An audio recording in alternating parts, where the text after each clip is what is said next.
I'm going to be fixing my GE washer today. It's been dripping on the inside into the drum. I've turned the water off, but you can see that it continues to drip.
I was able to pop this piece out now, and I'm just going to pop out. There's some wires connecting here.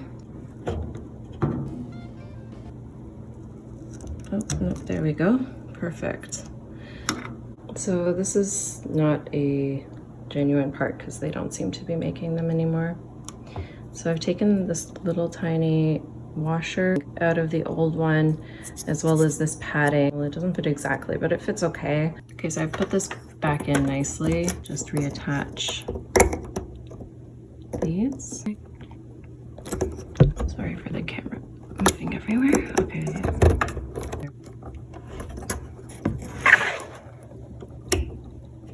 And there we go. And these ones didn't fit in all the way like this one did, so this looks good. I've placed everything back, put the screws back on, and now I'm going to attach the hose to the hot and the cold water. So I've attached the hot and cold water and I've tightened them up. I've turned on the hot and cold water taps. I'm going to leave that for a few minutes just to make sure everything is okay before I plug in the power. So I ran it on a speed wash and I left for a little while. I came back now just to check. There's no dripping. Usually this would be full out dripping, and there's no water in the basin at all. So I'm pretty happy about that. I think the problem is now fixed and I don't see any water leaking around the machine. So check for that too, just in case. You know, I haven't put it back up against the wall yet, just to check on that to make sure.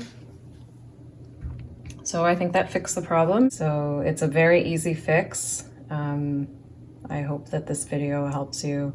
If you have any questions, let me know.